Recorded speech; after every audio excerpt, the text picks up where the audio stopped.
Love is in the air. We hang out with our IHS buddies and we celebrate the many organizations heading to state competitions today on Night News.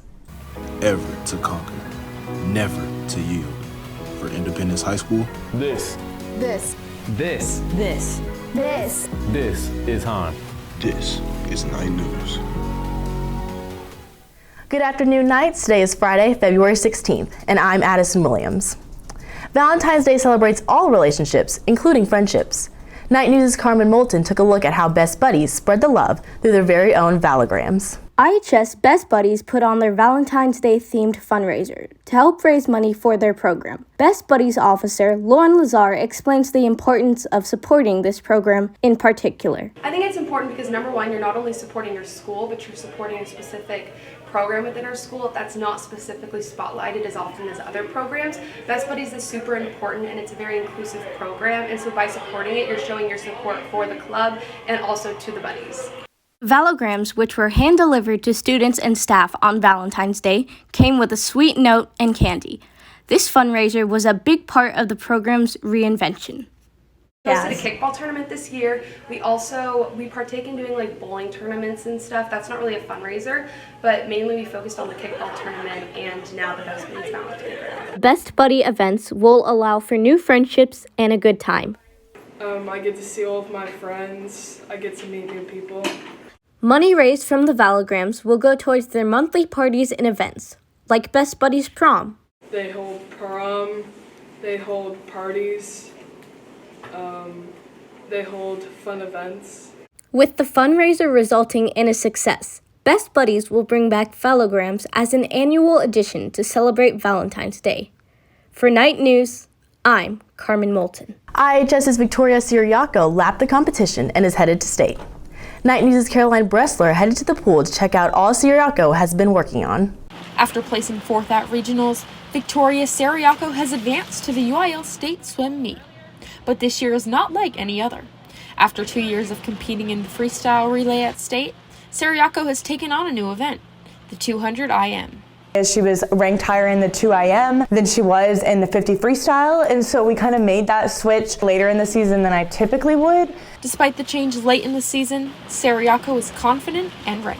I'm very excited. It's my first time going to state individually, so it's a very big personal achievement. After competing at state in high school and swimming collegiately for Texas A&M, Coach Thompson enjoys being able to support her athletes throughout their swim careers. So just getting to go through that experience with my athletes and kind of remember when I was at the meet and just the nerves and the jitters and swimming on such a big stage. The meet will be in a collegiate level pool, but that doesn't scare Siriaco. With 7 years of experience in the sport, she has developed a strong mindset that has pushed her to swim at such a high level. I've definitely improved not just my times and my speed, but definitely my work ethic.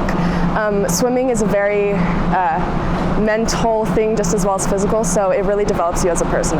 Tomorrow, Siriaco will compete against swimmers from all over the state of Texas at the Lee and Joe Jamale Texas Swimming Center at UT Austin. Results will be available on the UIL website after the meet. For Night News, I'm Caroline Bressler. You can watch Siriaco at state tomorrow on the NFHS network. The 2022-2023 academic decathlon team is state-bound. Night News' Moise Shaw sat down with the team to see what it took to get that bid to state. As of January 28, 2023, IHS's academic decathlon team advanced from regionals to state competitions. Once they go through district competitions, there is a certain requirement on how they move forward to regionals. So moving forward, starting in second semester, we have just a team of 9 students, and our team is kind of like in wrestling when you compete only against your weight class. For ACDEC, we compete only against their same GPA grouping. So I have to have 3 students that make all A's, 3 students that have between 3.2 and 3.8, and 3 students that have under 3.2. One of the members who attended regionals goes into depth on what they were tested on. For this year, I feel our topic was the Revolutionary War, and we have to not only, and we're tested on multitude of different things. We're tested on not just, the history of it, but also, the music, the art, the economics of the time, and other stuff that varies around that one topic. Although you touch up on similar subjects to the ones in school, ACTEC has a lot more to offer. Like, you'll be able to be prepared for an interview or a speech or an essay, because those are 3 things that we're tested on as well, which in the future will help you a lot. To be an ACTEC student, there is only one thing that is required of you when joining the club. It does take a lot of time, it does take a lot of commitment, and we're looking for students who are willing to put in the work and, go to the competitions and do their very best. And that's all we can ask for. If you are thinking of joining the ACTEC team next year, make sure to talk to your counselors to get the class period on your schedule. For Night News, I'm Moise Shah. Being state-bound seems to be a trend this year at IHS. Here's Cameron Berwin-Haroon with our state qualifiers.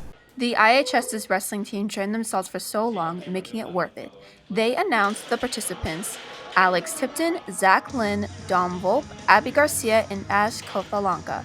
They will be the ones in the Region 2 Championship. You can support the Knights at the Berry Center in Cypress on Friday the 17th and Saturday the 18th. More information is on the website below. For Night News, this is Cameron Berwin-Haroon. Congratulations to IHS Wrestling for their big wins this past weekend at the Region 2 5A match. 4 wrestlers out of 10 qualified for the state tournament this week in Houston. And now for your IHS update. IHS Band sent 2 students to the TMEA All-State Clinic and Concert held in San Antonio last weekend. Nicholas R. placed 2nd chair and Samuel M. placed 3rd chair, alongside band. Orchestra students Danielle Yoon, Lucas Ye, and Jae-Woon Kang also performed at the convention. Daniel Yoon earned a 2nd place ranking in the entire state of Texas. IHS Speech and Debate had an outstanding performance at the Prosper ISD Invitational. They claimed medals in all 5 events and took home 1st place in 3 of those events. Boys soccer takes on the Emerson Mavericks tonight at Emerson High School. JV begins at 5:30 with varsity following at 7 o'clock. Join the IHS cheerleaders for their annual Little Nights fundraiser on Saturday, March 4th. The clinic will be from 10 to 2 p.m., and anyone in kindergarten to 5th grade can participate. Screenshot this flyer and send it to your friends with siblings. You can also participate in the Indie Cheer Skills Clinic, where our award-winning cheerleaders will be teaching stunting and jumping skills. You can register for either event at the link on the IHS Cheer Instagram. There's less than a month before IHS juniors will be taking the SAT on March 1st at 9 o'clock. After the test is over, juniors will resume their normal B-Day schedules, while 9th, 10th, and 12th graders will continue with a normal full day. There will be no school tomorrow, February 17th, and on Monday, February 20th. Have a great 4-day weekend. I'm Addison Williams. Be sure to check us out on YouTube and IHSNightNews.org. Follow us at IHS Night News to stay up to date with all things IHS. Have a great day, and we'll see you next time.